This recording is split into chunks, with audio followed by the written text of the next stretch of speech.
Assalamualaikum warahmatullahi wabarakatuh.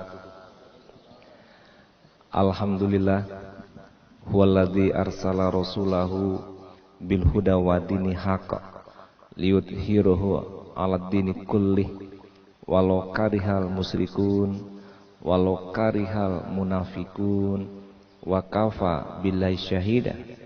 Asyhadu an la ilaha illallah wahdahu la syarikalah wa asyhadu anna Muhammadan abduhu wa rasuluh la nabiyya ba'da.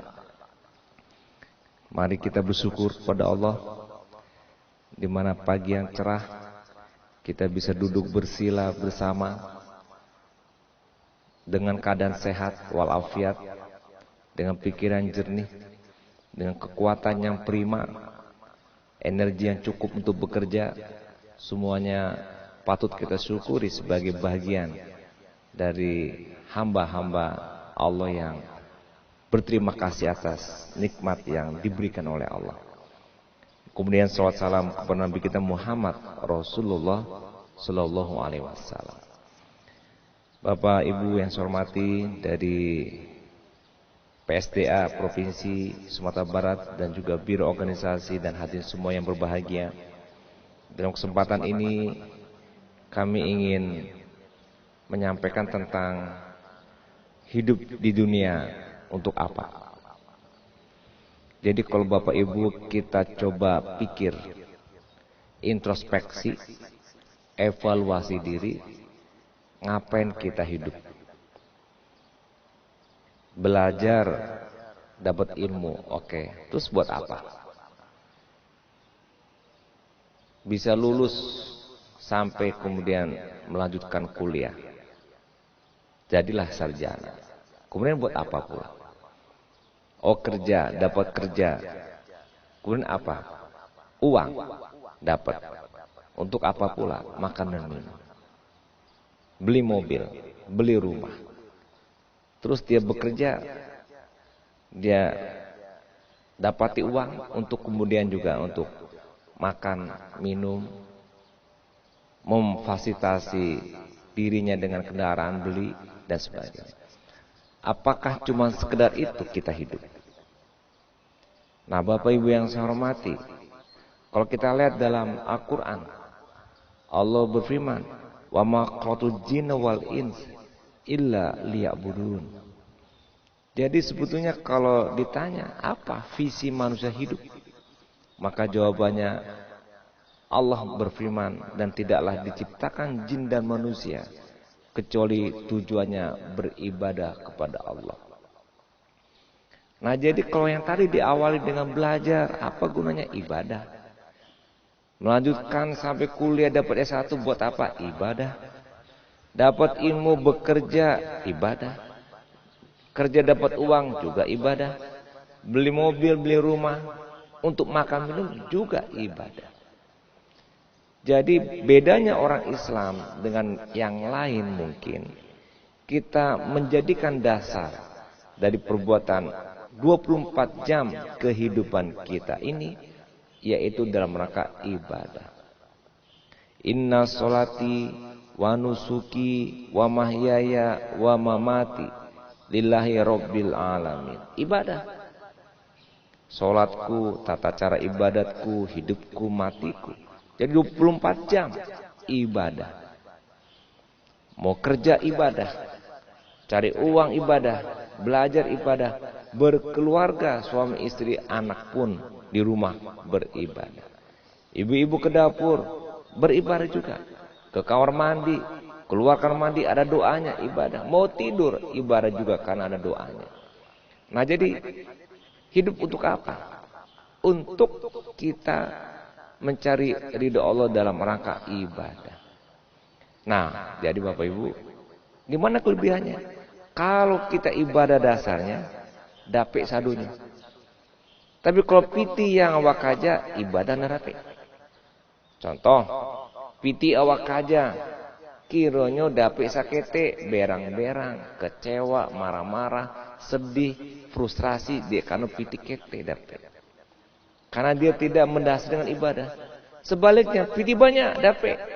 Sombong, ria, kemudian berfoya-foya, rusak aja dirinya. Tapi kalau dia niatkan ibadah, kerjanya dapat uang sedikit, alhamdulillah, banyak, alhamdulillah juga. Hatinya tenang, tentram, tidak frustrasi, kecewa kalau uang dapat dikit, tidak sombong dan berfoya-foya kalau uang banyak. Karena ibadah. Dapat ilmu, tujuannya apa? Ibadah karena Allah. Ilmunya banyak, enggak sombong. Ilmu sedikit, enggak, tidak akan muncul tidak percaya diri. Kenapa? Karena dia niatkan ibadah kepada Allah. Berkeluarga sama juga. Bekerja, dapat jabatan, terima. Enggak dapat jabatan, enggak apa-apa. Kecewa, tidak perlu. Kenapa? Saya bukan cari jabatan kerja. Oh, cari apa? Ibadah. Oh, udah bekerja, ya serahkan Allah. Qilahuma malikal mulki tu'ti mulka man tasya'u wa tanzi'u mulka mimman tasya'u wa tu'izu man tasya'u wa tuzillu man tasya'u biyadikal khair innaka ala kulli syai'in qadir. Allah yang kasih jabatan, Allah yang tarik jabatan, Allah kehendaki apa yang Allah inginkan. Ibadah. Tidak perlu kita frustrasi, marah-marah, kecewa atau berbangga-bangga karena dapat, sombong karena dapat, menunjukkan kekuasaannya kalau dapat jabatan, tidak juga boleh. Kalau niatnya ibadah. Nah, oleh karena itu Bapak Ibu, hidup dan mati kita 24 jam untuk Allah. Ayyuhalladzina amanu taqullaha haqqa tuqatih wa la tamutunna illa wa antum muslimun. Nah, mati pun harus dalam keadaan Islam. Berarti 24 jam siap sedia kita dalam keadaan Islam. Karena kalau meninggal Allah cabut kita nyawa tetap dalam kondisi Islam. Itu juga menggambarkan hidup kita untuk ibadah. Makan minum oke, bekerja belajar oke, berkeluarga oke, bermain pun oke. Tapi semuanya nomor 2, nomor 1 niat ibadah. Alladzina yazkurunallaha qiyaman wa qu'udan wa 'ala junubihim. Berdiri, duduk, berbaring, ingat Allah. 3 posisi hidup kita yang tidak pernah lepas dari 3 posisi. Itu pun juga dalam rangka ingat Allah dan ibadah.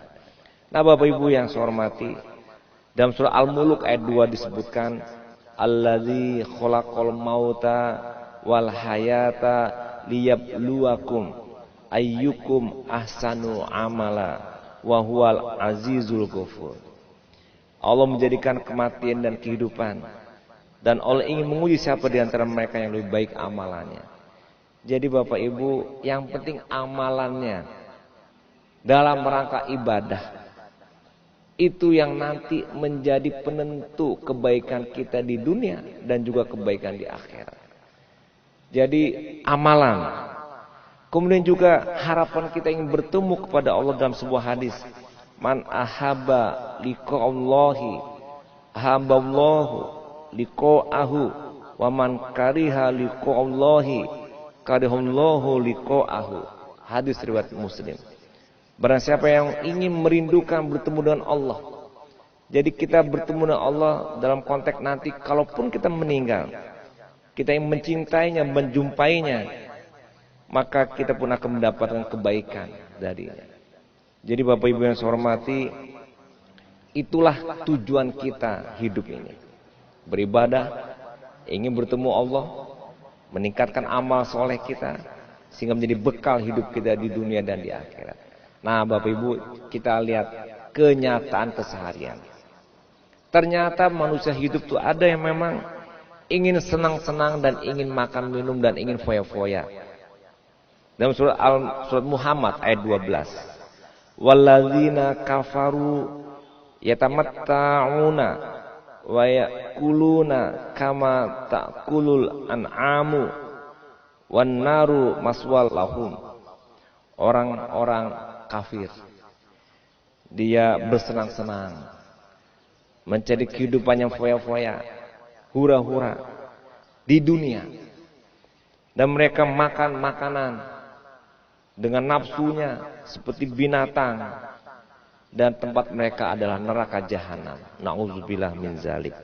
Bapak Ibu, ini satu kelompok manusia di dunia. Tujuan hidupnya bukan ibadah. Sekarang saya bertanya Bapak Ibu. Orang tipe pertama tersebut yang dia makan-makan berlebih, minum-minum berlebih. Pertanyaannya, apakah enak makan dan minum berlebih? Coba rasakan kita sendiri, baru bisa kita menilai orang lain. Kita makan itu yang namanya enak, cuma sebentar. Makan enak tuh kapan Bapak Ibu? Coba saya tanya. Ketika makanan kita kunyah, enak nggak? Belum kan? Karena kalau kita kunyah itu kan belum terasa. Ketika masuk ke tenggorok, baru terasa enak. Jadi makanan enak itu ketika makanan lewat tenggorokan, baru enak. Apakah lewat tenggorokan itu bisa lama? Bisa kita tahan, entar dulu tenggorokan, lama-lamain dulu ya, aku mau nikmati makan, gak bisa. Lewat tenggorokan, sudah kita lupa, tidak tahu, bahkan gak ingin tahu lagi. Apalagi paginya store, udah kita tutup mulut, tutup mata, gak mau lihat dan gak mau membaui. Jadi nikmat cuma sebentar. Tapi penyakitnya, kulu wasrobu wala tusrifu. Makan minum jangan berlebihan, penyakit nanti. Jadi nampaknya enak makan banyak-banyak, minum banyak-banyak, sakit. Oke, ini kita bulan puasa. Coba masing-masing introspeksi. Bandingkan berbuka puasa dengan makan banyak, dengan berbuka puasa makan kita biasa. Kalau makan banyak, lagi terus sudah fasih makan. Bapak rui awak, gambuang, malih taga, malih jalan, takan tua, takalo, betul begitu? Penyakit muncul. Segala penyakit muncul dari makan berlebihan. Kolesterolnya, asam uratnya, diabetesnya, macam-macam. Berdampak kepada fisik kita. Nah, jadi ada yang begitu. Kenapa dilakukan begitu? Karena hawa nafsu. Berfoya-foya. Ya, dengan beragam bentuk macam. Minum-minuman khamar. Selesai acara pesta foya-foya itu pada dini hari, besoknya pada gelimpangan. Maboknya, gelimpangan, kesusahan, kesulitan terasa kembali. Masalah hidupnya muncul seperti kemarin sebelum dia pesta. Kembali tidak membuat dia selesai masalah dia. Tapi ini kenyataan ada. Hidup cari uang untuk itu. Saya melihat beberapa kehidupan yang tentu bukan orang Islam. Dia bekerja untuk apa? Foya-foya. Jadi ini beda ya. Beberapa orang yang saya coba sempat dialog, orang-orang yang di barat sana, dia bekerja. Ada yang sebagai pelayan di toko, ketika kita belanja tanya, oh dia pernah ke Bali, oh dia pernah ke Jogja, padahal dia di Amerika, di Eropa, di Amerika Latin. Ternyata dikumpulkan uang. Untuk apa? Untuk jalan-jalan setiap tahun. Gak ada dia ngumpulin seperti kita untuk berinfak, bersedekah, berzakat, untuk anak, untuk cucu, gak ada kita. Mereka di sana. Terus tiap satu minggu pesta. Minum, pesta dan sebagainya habis. Anak, urusan dia. Kalau udah 18 tahun, urusan negara. Tidak lagi kita yang ngurusin. Begitu. Nah akhirnya hidup seperti itu. Kalau kita perdalam, mereka tidak mendapati kebahagiaan. Kebahagiaan sesaat pada waktu jalan-jalan. Kebahagiaan sesaat pada waktu dia pesta. Selesai pesta, selesai jalan-jalan, masalah tetap ada dalam dirinya. Bahkan semakin menumpuk dengan persoalan-persoalan baru. Karena yang jadi masalah sikapnya sendiri. Dialah yang menciptakan, yang meng-create masalah sendiri. Sehingga demikian hidup dia tidak bahagia. Lihatlah wajahnya, kaku, cemberut, tidak ada senyum, tidak cerah. Karena dia bekerja untuk uang. Uang dihabiskan, kemudian kerja lagi, dapat uang, dihabiskan, dan seterusnya begitu. Nah Bapak Ibu, itu tipe yang pertama.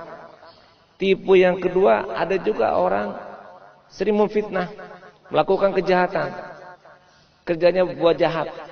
Usahanya, kerjanya, kegiatannya. Wa minan nasi ma yu'jibuka qauluhu fi hayatid dunya wa yusidullaha ala ma fil qalbihi wa huwa aladul khisam. Ini surat Al-Baqarah ya, ayat 24. Di antara manusia ada yang ucapannya tentang kehidupan di dunia yang menarik hatimu dan dipersasikan kepada Allah isi hatinya, pada dia penentang keras, dia berbuat zolim, dia berbuat kejahatan. Itu di antara tipe, ada juga orang yang begitu. Udah hidup, cari makan, cari minum, dapat uang, sangat sekuler, tidak dikaitkan dengan ibadah. Ada juga yang berbuat kejahatan. Nah Bapak Ibu, tentu yang kita inginkan adalah kita hidup ini menunjuk dan membimbing manusia kepada jalan yang benar, ke arah yang benar. Dalam surat Al-Hajj ayat 77, ya ayyuhalladzina amanu ka'u wasjudu wa'budu rabbakum waf'alul khaira la'alakum tuflihun. Wahai orang beriman, rukuklah, sujudlah, ibadahlah kepada Allah Tuhan pencipta pemeliharamu, dan lakukanlah kebaikan, pasti kamu jadi orang yang sukses. La'alakum tuflihun, menjadi orang sukses. Nah jadi Bapak Ibu, kalau kita mau sukses, bukan gelar yang panjang, bukan jabatan yang tinggi, bukan harta yang banyak, bukan juga sesuatu yang mendapatkan lebih, mobilnya lebih, rumahnya lebih, harta lebih, semua lebih. Bukan juga gelar-gelar penghargaan yang melekat yang membuat kita senang dan sukses. Tapi kata Allah, amal ibadah kita yang membuat kita sukses. Bahkan disebutkan secara khusus, amal ibadah itu menjadi orang bertakwa, dan takwa ini yang mulia isi Allah. Inna akramakum indallahi asqakum. Oleh karena itu Bapak Ibu, mari kita luruskan niat kita hidup ini untuk ibadah. Makan untuk ibadah diawali dengan doa, mau makan. Selesai makan, doa, alhamdulillah selesai makan, ibadah juga. Masuk WC, keluar WC, ibadah dengan cara berdoa. Mau tidur, setelah bangun tidur juga doanya ada, dan itu juga untuk ibadah. Bekerja pagi, sore, baca doa juga. Ada doa yang dicontohkan oleh Nabi. Para pelajar siswa, ada doa juga untuk terbuka pikiran dan bisa menerima pelajaran. Belajarnya juga ibadah. Kemudian dalam rumah tangga juga ibadah. Dimanapun 24 jam seperti yang saya sebutkan dalam beberapa ayat tadi, bahwa keseluruhan hidup kita ini 24 jam untuk ibadah. Bukan berarti setiap saat sebut alhamdulillah, Allahu Akbar, subhanallah, la ilaha illallah, berzikir terus. Itu zikir lisan. Betul. Tetapi ibadah yang amah, senyum pun ibadah, kerja profesional dan ikut aturan pun ibadah, tidak mencuri, tidak korupsi, tidak melanggar aturan, tidak menyimpang, tidak merusak silaturahmi kalau bekerja. Itu kalau dilakukan berarti ibadah. Niatnya karena Allah, caranya dengan Allah, tujuannya kepada Allah. Jadi lillah, billah, ilallah, atau lil Islam, bil Islam, ilal Islam. Tapi dengan begitu yang kita dapat banyak. Jadi Bapak Ibu, kalau kita cuma cari duit, dapat cuma duit doang. Yang lain kita nggak dapat. Kalau kita cari gelar doang, yang dapat cuma gelar, tapi yang lain tidak dapat. Tapi kalau ibadah, yang lain-lain dapat, duit pun dapat. Yang lain-lain dapat, gelar pun dapat. Apa yang lain-lain? Banyak. Jadi kalau kita cari kerja, dapat kerja, cuma kerja satu dapat. Cari uang, cuma uang dapat cuma satu. Tapi kalau ibadah, dapat 10. Dalam 10 itu ada satu uangnya, ada satu gelarnya, ada satu kerjanya. Nah apa yang 10 itu yang dapat? Keberkahan. Kalau sudah keberkahan, Allah melipat gandakan kebaikan buat kita. Hidupnya aja harmonis. Buat apa uang banyak, niatnya bukan ibadah. Dipakai keluarga, keluarga berantem. Keluarganya konflik. Dipakai makan untuk makanan keluarga, istrinya sakit, anaknya sakit, anaknya sekolah enggak pinter-pinter, kuliah enggak pernah lulus, nakal lagi. Kenapa? Uang yang didapati bukan karena niat ibadah kepada Allah. Oleh karena itu Bapak Ibu, mari kita luruskan niat kita karena Allah, dan kemudian apapun yang kita kerjakan karena Allah. Hadir kemari pun karena Allah juga, bukan diabsen oleh pimpinan, bukan gak enak gak ketemu gubernur, tapi kembalikan niat karena Allah. Bekerja pun demikian, berkeluarga pun demikian, insya Allah demikian, kita akan mendapatkan kebaikan dunia dan akhirat. Baik, karena waktu juga yang membatasi, kami cukupkan sekian dan terima kasih. Assalamualaikum warahmatullahi wabarakatuh.